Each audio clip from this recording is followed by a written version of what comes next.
d'émotion parce que ma grand-mère, elle habitait à quelques centaines de mètres d'ici et ma grand-mère, elle sortait jamais.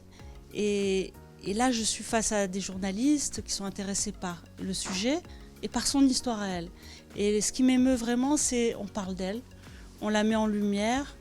Et genre, comme je disais tout à l'heure, j'ai envie de lui dire à Mimi, voilà, on est là.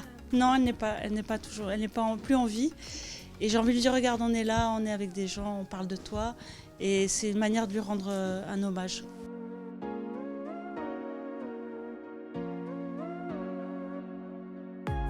Parce qu'elle a tous les attributs d'une reine pour moi. C'est une femme digne, c'est une femme pudique, c'était une femme qui a supporté son destin sans se plaindre, comme souvent les reines. D'ailleurs, la reine d'Angleterre, c'était never explain, never complain.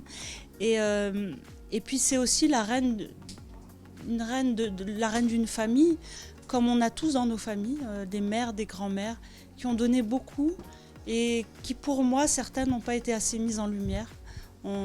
J'avais envie de l'honorer, qu'on se souvienne d'elle, comme d'une femme qui nous a transmis de belles choses.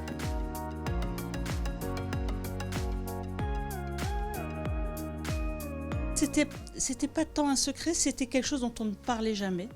Ce qui s'est passé, c'est que ma grand-mère a été mariée à 14 ans parce que mon grand-père, qui avait déjà une première femme, les deux ne pouvaient pas avoir d'enfants. Ils ont attendu 10 ans.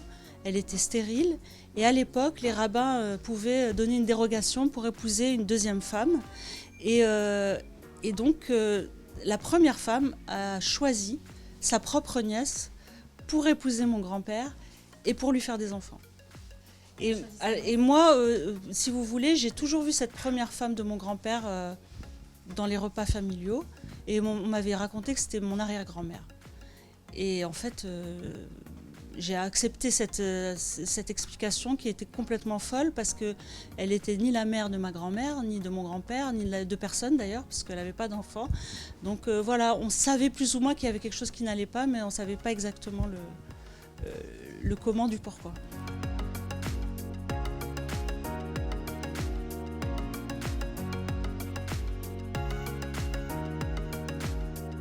Ce qu'il y a de Mimi chez Anna, c'est ce qu'elle lui, je pense, c'est ce qu'elle lui a appris, c'est se tenir.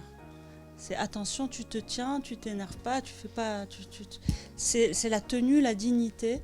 Et ça, ma grand-mère m'a beaucoup parlé de ça souvent.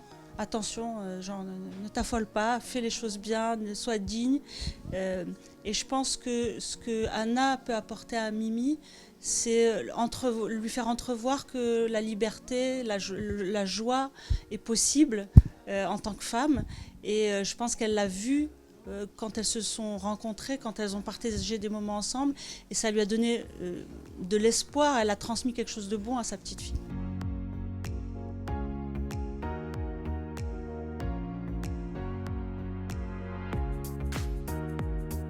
Elle m'a beaucoup marquée. Alors ça ne veut pas dire qu'elle me disait qu'il fallait divorcer à tout prix, mais au contraire.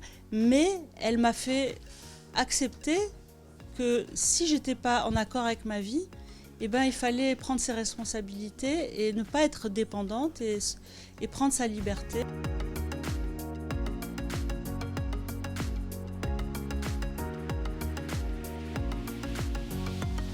Oui, c'est un hasard. Non, c'est un hasard total. Oui, en fait, je joue mon propre rôle. Et en fait, quand mon frère m'a dit, tu veux jouer dans un film avec papa, maman et moi, j'ai dit ouais. Je savais même pas de quoi il s'agissait, mais la perspective de partager ce moment avec mes parents, mon frère, j'aurais joué n'importe quoi.